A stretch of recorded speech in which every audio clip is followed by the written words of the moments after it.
Hello, everybody, and welcome at today's masterclass, Disconnecting from Work. I am Lisanne. I will be your host during this masterclass. And if you joined our masterclasses before, you might think, where did I end up? Because we always hosted our masterclass in a different surrounding, but from now on, we uh, will host masterclasses here in Livestorm. So I'm happy to see you all here and welcome you here and talk about this topic. That's not what I'm going to do. That's what my colleagues and psychologists Jochem Bukman and Eva Rüger will be doing. If you have any questions during this masterclass, you can ask them in the chat. I see you guys all saying hi and welcome each other, so that's very nice. Please keep on doing that. If you have comments, whatever, you can all drop it there. Then I would like to introduce the topic today that we're going to discuss about. We're going to talk about disconnecting from work. Important topic, I guess, since the world we live in asks a lot from us. And when we leave the office, we sometimes take our work with us to our house. We still think about it. We sometimes open our email. We still see group messages about work going on. So really disconnecting from work sometimes isn't that easy. So how do you do that? And also when you go on a holiday, how do you leave your work at work and how do you enjoy your time off? So that's what we will be discussing. We will be discussing the relationship with your time off.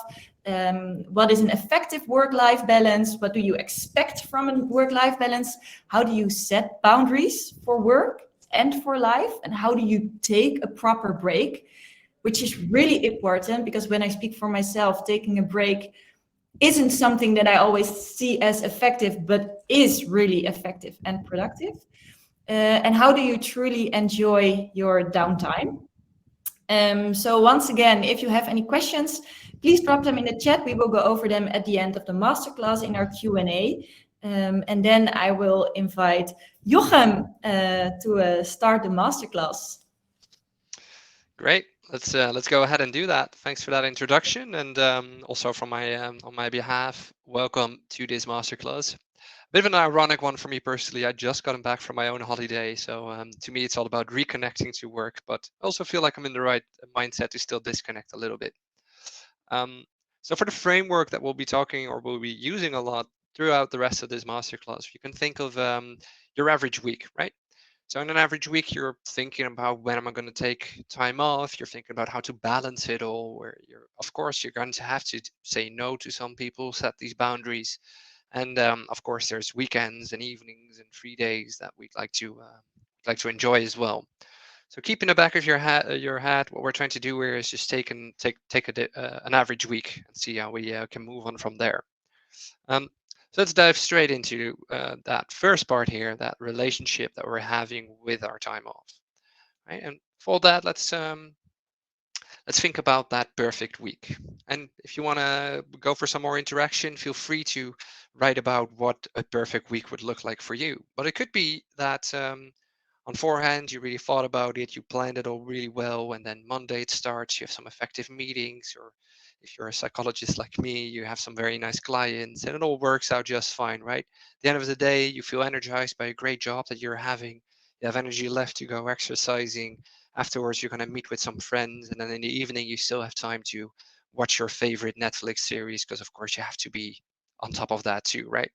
And the week progresses, and every day at the end of your work day, you have loads of energy left to exercise, meet friends, take care of your family's needs, cook well, move, all of these things, right?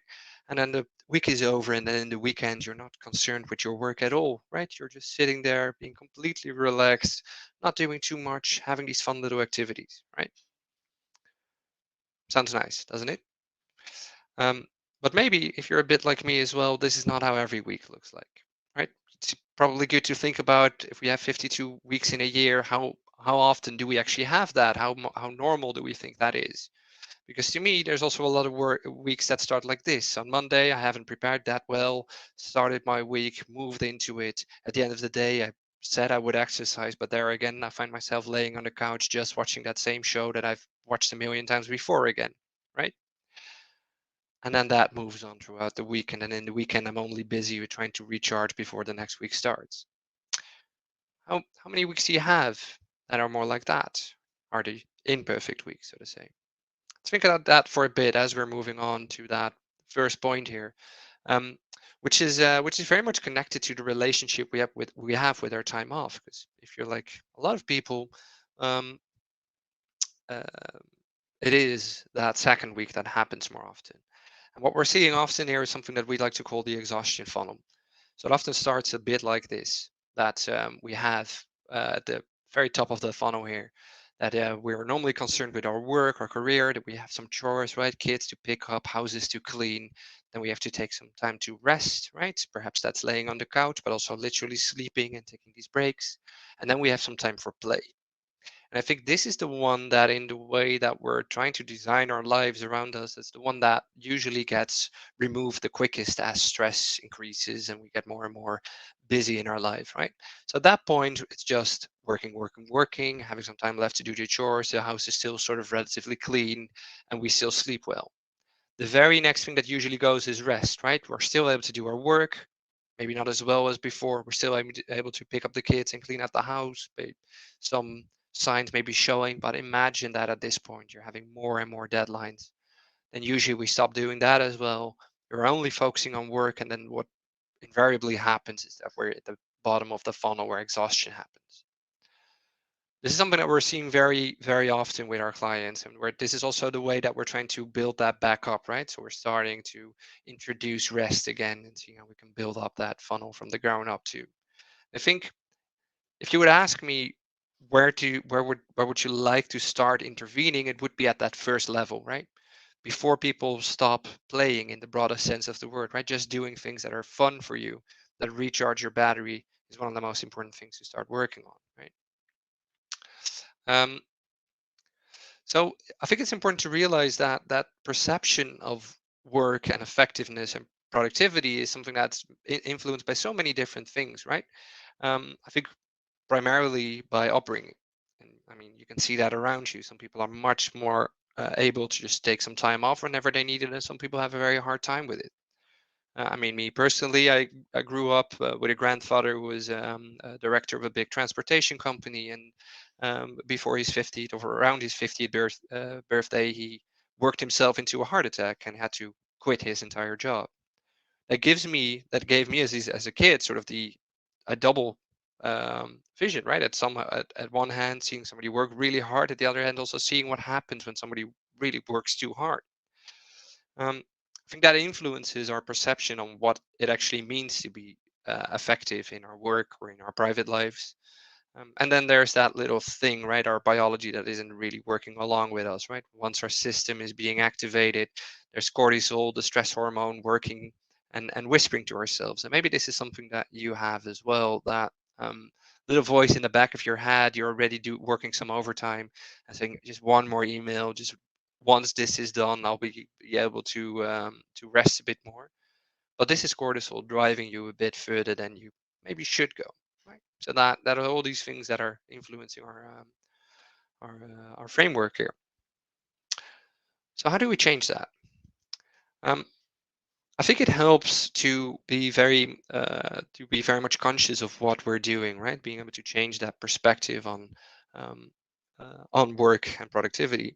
Um, So a metaphor that we're using quite often is that of the airplane crash. And if you've seen a lot of Hollywood movies, or hopefully you haven't actually been in one, but have been in an airplane where the warnings are out there, um, in the case of an emergency while they're in the air, what usually happens if the cabin pressure goes away, that these air masks come out, and they're saying something very essential there. And it's also an interesting thing that they have to say it, right? They're saying, take care of your own oxygen before tending to others. Uh, Ironically, this is not what we're doing most of the time in our work, right? We're very much concerned with the deadlines for other people, with our kids, for the kids, with our loved ones and our friends, but not very much with our own energy and our own, because that's of course the oxygen in the rest of your life. And it is so important to do your own oxygen first, your own energy management first, and then being able to maintain others as well. Then worry about the other ones, because you're going to pass out from exhaustion before you're there. If I'm being a bit dramatic. Um, But it is a perspective, being able to give yourself that time to disconnect, to relax, to do other things, to focus a bit more on play in that sense, to give yourself that oxygen to function better in the uh, moving on from that point. Right, and when we're talking about moving on from that point, it is of course about maintaining, right? Going to the second part of today's masterclass, maintaining a more effective work-life balance. And when I'm talking about a more effective work-life balance, I'm often talking about the wheel of life, which we've depicted in this next slide. And the wheel of life is just a tool to gain some more insight in how am I actually managing my own life balance, right? And this already acknowledges that there's a lot of things that are fighting for our attention, right? There's our career, there's our finance, there's our personal growth, our social life, our attitudes, our relationships. And what you could do, what I invite you to do as well, is to take some time and create your own wheel of life. It could be with career and finance and personal growth. It could also be with other subjects. What you could do there is give yourself a grade from 1 to 10 on each of these, where 10 is doing amazing on this part of my life and 1 is doing horribly on this point of your life. And to check in every now and then how your grades are doing so you can make a decision on which part to focus on first. And when I say focus on first, I do not say how, if you're, for instance, you're giving yourself a 4 on relationships. The question is not how to go to a 10, the question is how to go to a 5 next week. So to make that a bit more smaller, if you feel like your balance is lacking in the sense of your social life, well, what is that really small concrete step that you can already start doing from that point on? Just to give already one tool to help find that balance just a bit more. Um, Something that really helps when it comes to finding that balance, it usually really comes down to being able to make decisions on what to focus on first. And when we're talking about that, we're often borrowing from acceptance and commitment therapy, and we're talking about values. Um, Values are, as you can see in the screen as well, your heart's deepest desire for how you want to behave as a human being. So it's not just what you're doing, but how you want to be doing that, right? Um, and it's something that we're finding again and again in scientific literature as well as in daily practice, that it works so well to be able to live in accordance to your values. And that could be very much a point where you can find some more balance. Um, so if you take a look at this one, for instance, is something that we would like to call a life compass. This can help you to identify your values as well as you're taking. Maybe you recognize them from the wheel of life from before. If you're taking one of these separate aspects of that and zooming to that, what are my values within my work, right? What is something that is really important to me that I can summarize in a word or a short sentence and start working on that. Um, we have other masterclasses that are really much more connected to this subject. So I'd like to invite you to check out these as well, or just, of course, book a session with us so we can actually help you identify them a bit more. But for purposes of this masterclass, I'll keep moving from this point on, because of course the week progresses, right? We've looked into how do I relate to my time off, how do I maintain that balance a bit more by getting some more insight. But of course, we also have to be able to set some effective boundaries and be able to take some breaks as the week continues and more unexpected things happen. But let's check in boundaries, right? Something that, at least as a psychologist, I'm hearing so often. I need to learn how to set boundaries more effectively. But let's start out by, as any good scientist will tell you, what are we talking about, right? We have to define that for a bit. And we can, I think, most easily define it by saying it's limits and rules we set for ourselves. And they are so incredibly important to live in accordance with our values, right? If we're saying that, for instance, um, family is a big value to us, or a connection is a big value to us, and all we're doing all day is not being connected to other people, then we'd have to change that, and that would uh, also imply that we would set some boundaries there. Um, it helps you maintain that balance a bit more because you know where to focus on. Um, and of course, it's going to help you improve your own mental and physical well-being, because if you don't have any of the boundaries, it will just sort of go with whatever is coming your way there.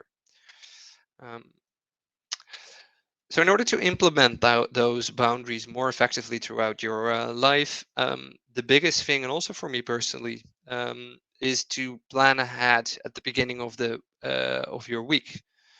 Sometimes take take any point in a week where you feel you have a little bit of space, and take half an hour to just sit there and think about, so what are these biggest chunks that I want to have some time with, right? This could be spending some time with your family, or spending some more time exercising, or spending some less time on work. And being able to plan that, helping yourself by at least making that plan. And then at the beginning of each day, checking in where your actual needs are, right? It could be that the week before you had higher social needs, but as the week's progressing, you find yourself feeling more need to just be on your own for a bit, which is fine. When you're setting boundaries, to make them timely, to show them as well. If you want to, from your own value, set those boundaries when you're talking to somebody, to have real attention there, so you put away your phone, right? Communicating these boundaries as well, that this is how far I'll be able to go, and to see if you can remind yourself every now and then, and let technology work with you.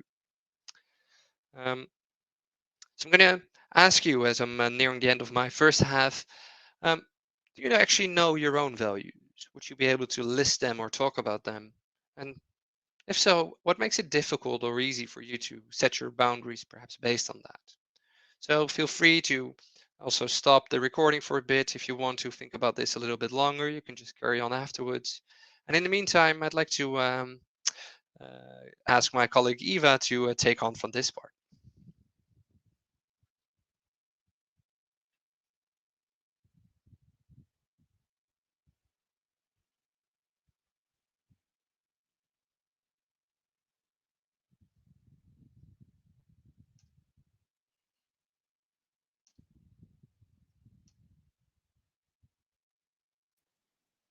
All right. Thank you so much, Jochem. I hope everyone can hear and see me now, and also still the presentation. Yes, thank you. So yeah, we discussed now how and why to set boundaries, but then even with the best plan, life comes, we go into the week, and then sticking to that plan can actually become quite a challenge. So to maintain this balance, we also need to look at it per day, so really on a daily basis, and understand when and how do we recharge on a daily basis. So we need to be mindful of breaks.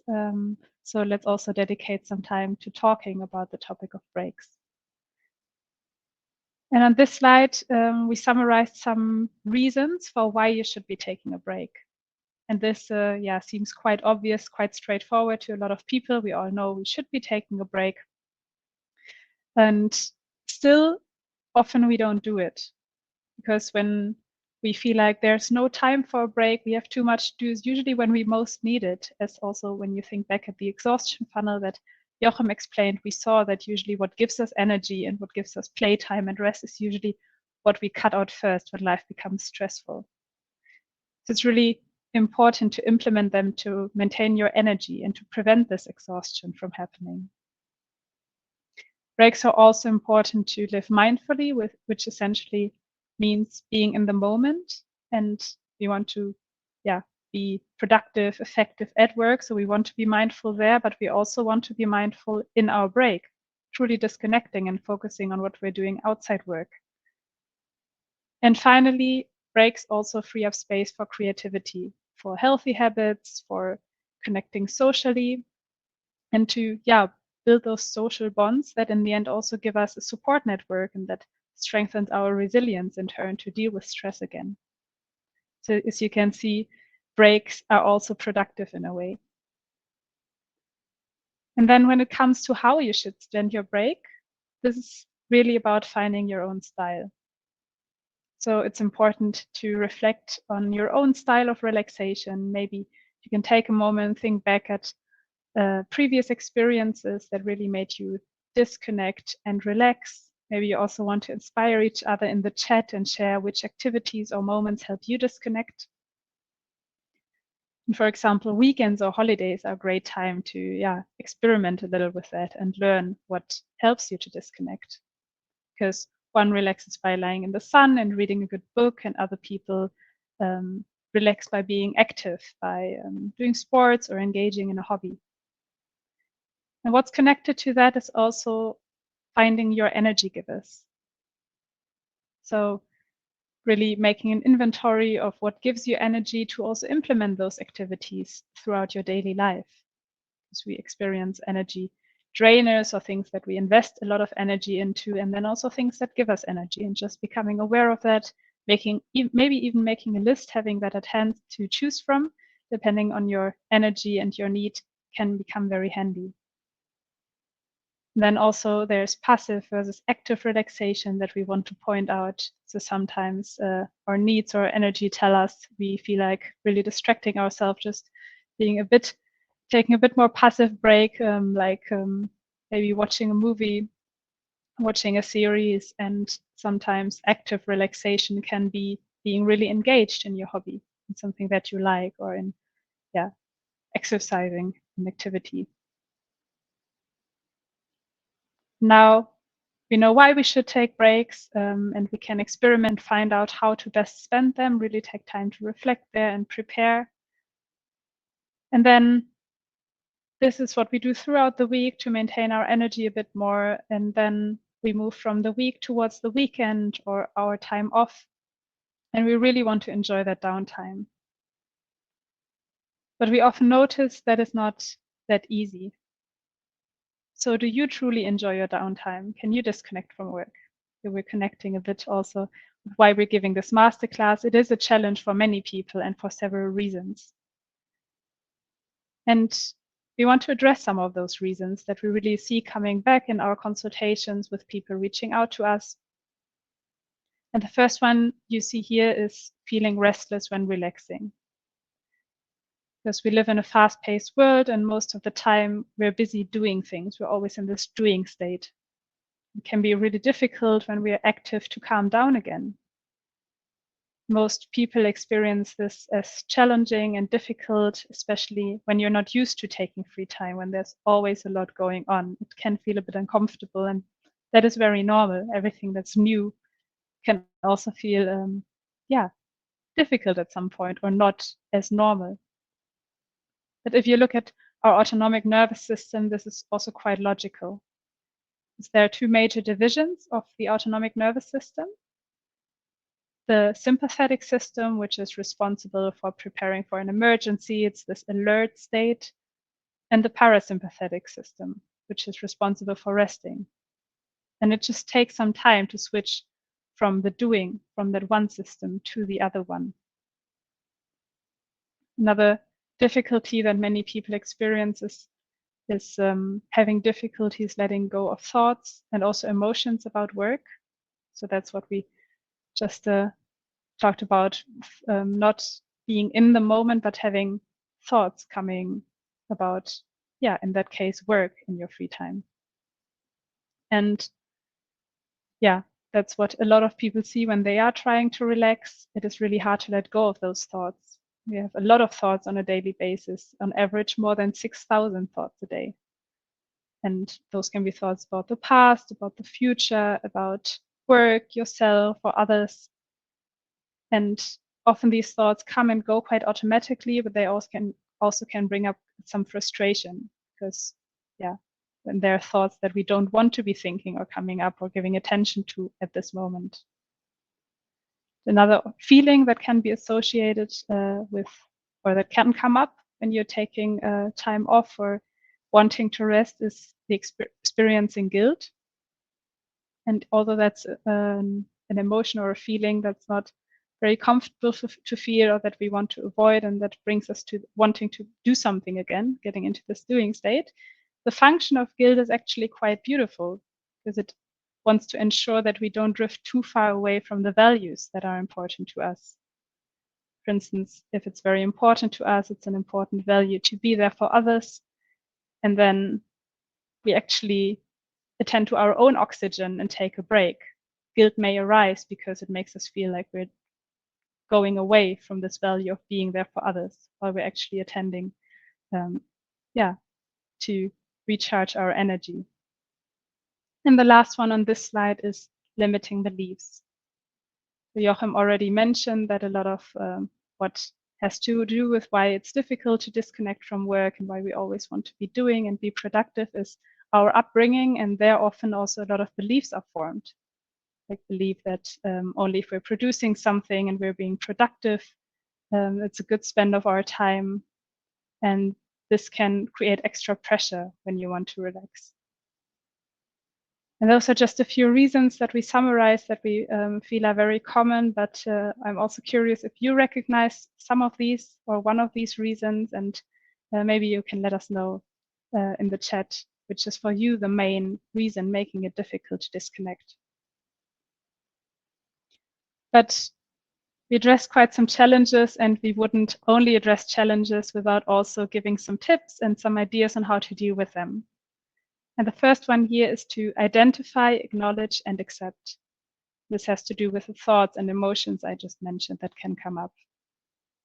And acknowledge and accept certain feelings and thoughts in the situation, because research shows that avoiding or suppressing or distracting yourself in the long term actually has a paradoxical effect. It makes you think even more about something, or it makes the feeling become overwhelming and really come up at some point. So don't fight against those things coming up. It just costs a lot of energy and it doesn't usually work. And having a negative thought or feeling is not a bad thing per se. It just makes us human. And recognizing and being aware of it helps. And one technique that we adopt from acceptance and commitment therapy as well is distancing yourself from those thoughts. You're not judging the thought or pushing it away, but maybe saying to yourself, I'm noticing I'm having the thought that I'm being lazy. It's a whole different story than when you just think and say, I'm lazy. And it creates some distance, and it also decreases the emotions associated with the thoughts. And it increases acceptance. Another approach that you can take is challenging those hindering thoughts. So when they really become overwhelming, you can actually engage with the thought that comes up and instead of taking it at face value. So saying a thought comes up, I'm lazy. Ask yourself, is this actually a helpful thought right now? Is it actually true, or is there maybe an alternative thought that could help me better? We also refer to this concept in a masterclass on setting boundaries that you can look into if you're interested in learning more about this. Another tip we want to mention is to remind yourself of the benefits, so of the why you're doing things.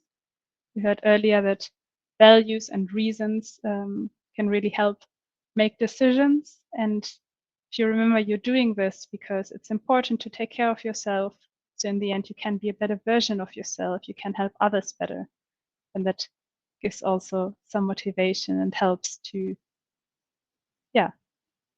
cope with this. And in the end, don't give up, experiment and practice, see what works for you personally. As said, it does take time to unwind. It's very normal.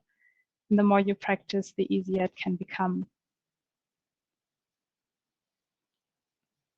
And to sum things up, now we've moved through the week towards the weekend.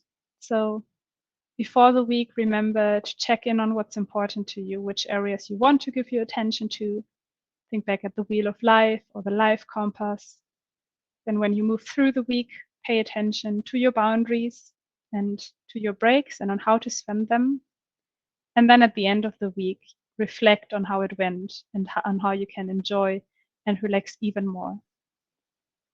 We've introduced quite some concepts now, quite some approaches, ideas, and challenges. So if you want to talk about them a bit more, please feel free to reach out to us. So you can book a free introductory session with one of our psychologists and talk about challenges in this area, but of course also about any other challenges or questions you might experience. And as always in our masterclasses, now there's some time to answer some of your questions. We have a Q&A session now. So I'm sure Jochem and Lisanne will join me on the stage now to answer them.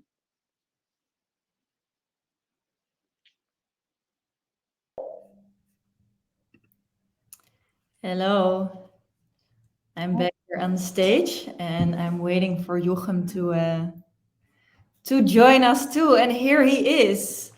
Thanks you guys for this super interesting information. And I saw the chat was really busy. A lot of people commenting on all the things that you're saying. And I really want to mentioned this thing that I think her name was Annette. I'm not sure if I'm pronouncing it right, but she said, the irony of me answering Slack messages while watching this masterclass. And I have to admit, I was doing the same thing. And I even asked in the chat, and more people were doing other things during this. So it really also takes discipline, right? To really disconnect. For sure, it's also practice thing. Really forcing Yeah, yourself. you can think of there. I think it was Harari, that author, that was also commenting on that. That there's companies making many millions, billions of dollars trying to grab your attention. What can we do to fight that? Right. So it's at least acknowledging how difficult it is to just to make sure we're not distracted the entire time. Whereas that's exactly what we need every now and then when it comes to our well-being. Indeed. And I immediately want to jump into some questions. We have 15 minutes, and I think there are some really nice questions that we can discuss together. And the most upvoted question is how to tackle this feeling of being restless while relaxing. Do you want to take it, Eva, or should I give it a swing? Feel free to share, and I can All right. share my ideas afterwards. Well, I think first, in reflecting back to what Eva herself was already saying, acknowledging that it takes some time to feel less in our work mode, right? Our system for activation is a lot quicker than for deactivation. So I think first acknowledging that the moment we sit down with a cup of tea and staring outside of our window may seem like a very calm and relaxing environment to be in, but for the rest of our system to actually get the message that we're sitting down and relaxing for a bit may take a bit longer. So I think the first one is to um, um, give yourself some time to actually go to that more relaxing space.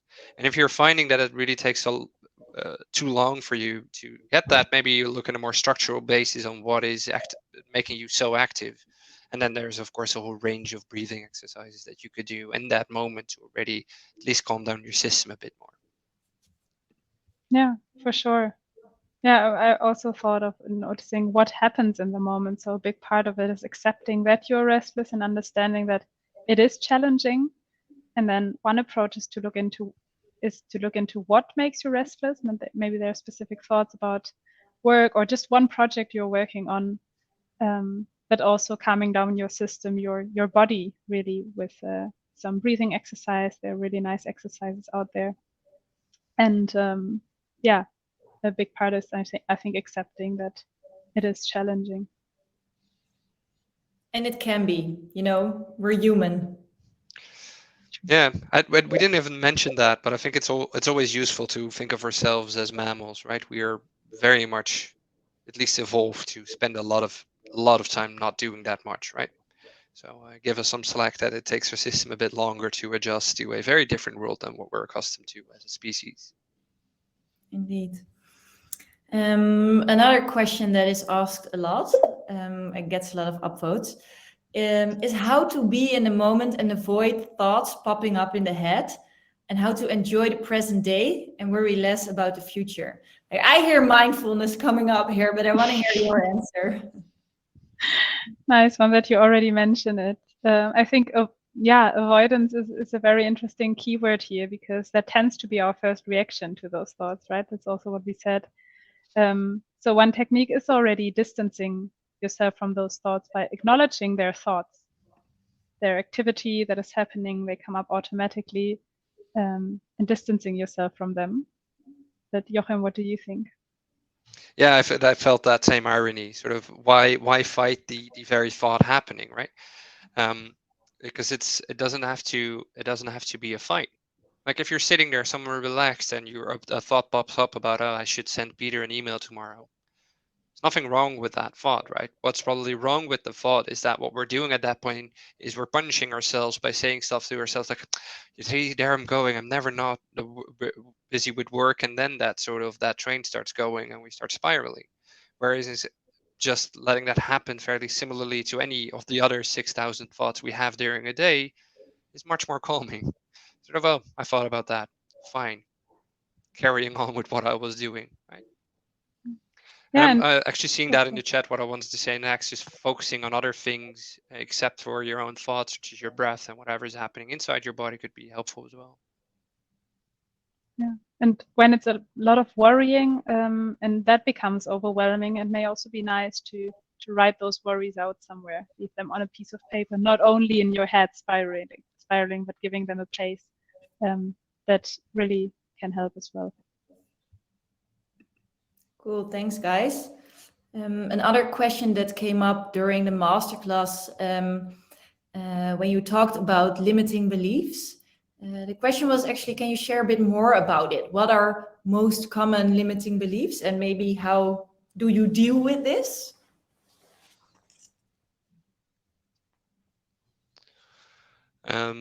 One that pops up in my head is the belief that if I'm not working full time, then I'm not deserving of my payment, or I'm not deserving. That's sort of, I'm not worthy of doing this job if I'm not working it my absolute best, right? We're seeing this quite often with people that are sitting across from us and then saying, well, yeah, I'm working 60 hours a week, but whenever I'm not doing that, I feel guilty, right? And then that guilt part comes up.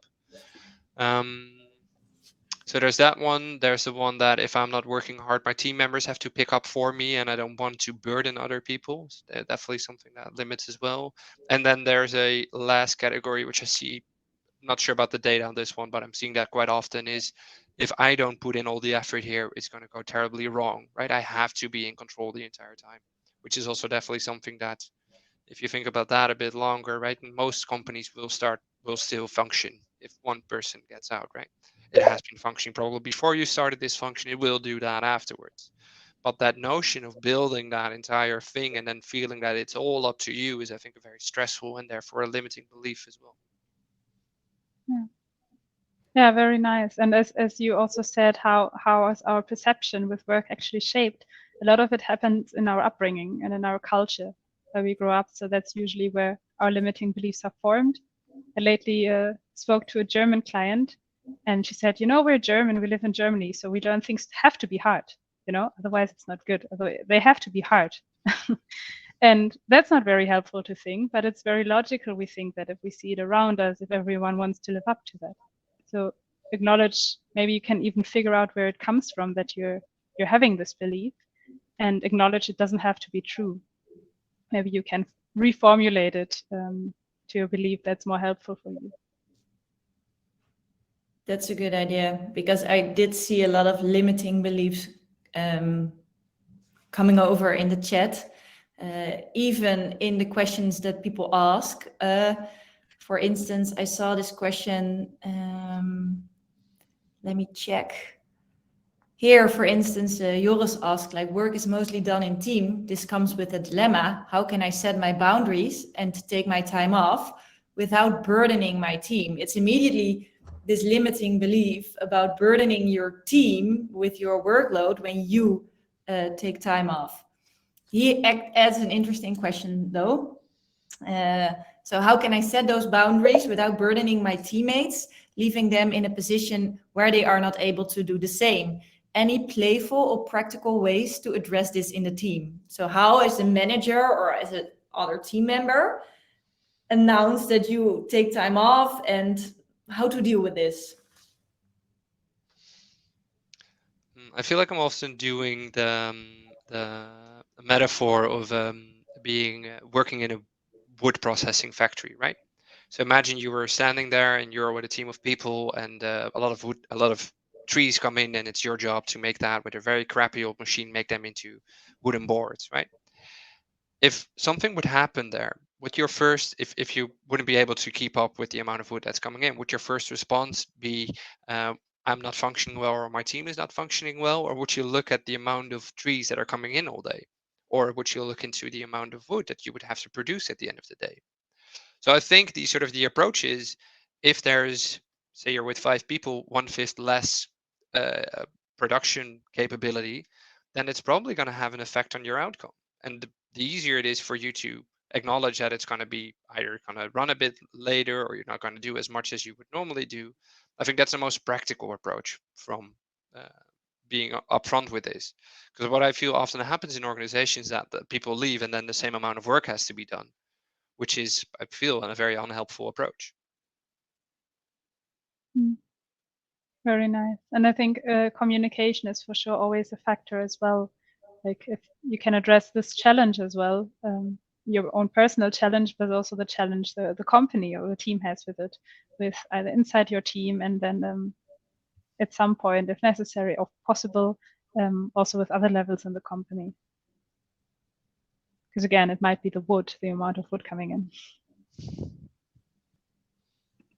Cool. Thanks, guys. Another question, the last question, I guess I want to hop onto, is one about setting boundaries. And the question is, what rules or boundaries have you heard of? So that people, can get some inspiration, or maybe just like, how do you set that boundary? How do you communicate this?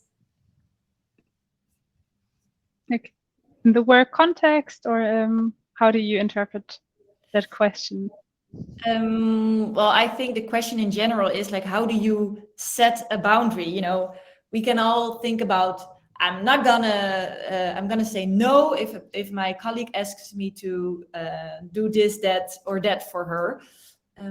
But how do you really do that? How can you set it, really communicate it? I think in this example, for instance, when you're asked to take on a task, a boundary is already to set boundaries already to say, let me think about this, or I need to check my schedule. So you're making clear that you're creating more space for yourself. You're not saying no straight away, which also should be fine if it doesn't fit your schedule. But for a lot of people, it's a smaller step that feels more doable to say, okay, let me get back to you. It's already a way of setting a boundary. Yeah, I think that's a really lovely one, and I think the one that we most often forget as well. We can just postpone a reaction, right? Not sure right now. I'll get back to you. Make sure you actually get back to the person though. And I think the other options is by setting a boundary, just saying no, or saying no with an explanation. When it comes to the explanation, I think what we're often tend to do is create some sort of an excuse on why that would be, right? I don't feel when we're setting up boundaries that that you have to explain anything, right?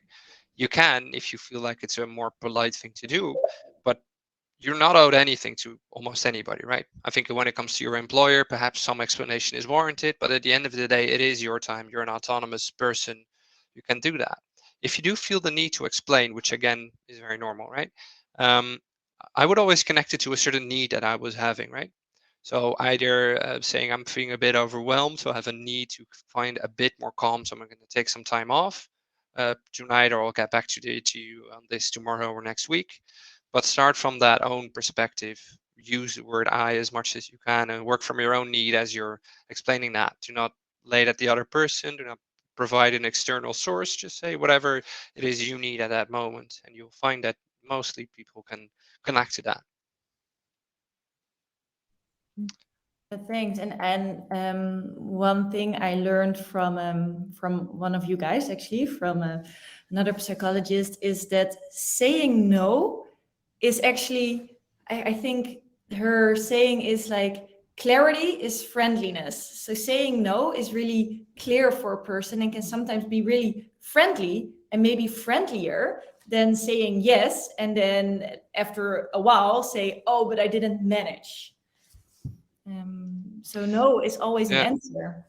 Yeah, and then there's clarity, right? And it's one of the best things we can do in relationships as well. It's much easier than just saying no, I'm fine with anything if you're not actually fine with anything, right? Exactly. And I think on a more practical level, what I try to do now on Sundays is to leave my watch off, my phone off, or at least away, and spend an entire day without time, which is one of the most helpful boundaries I've set for myself. Cool. Well, guys, we already reached the 45 minutes for this masterclass. And I want to thank you, Eva and Jochem, for giving all these insights to us. And I want to thank all the participants for watching. And if you still have questions, feel free to reach out to us via Instagram, but also via chat, or just book a consultation with one of our psychologists to further dive into your own situation, because I can understand that not always your specific question is answered in the general masterclass. So we're always very happy to help you with your situation. So thanks again for watching, and see you in the next one. Thank you. Bye-bye. Thank you. Thanks.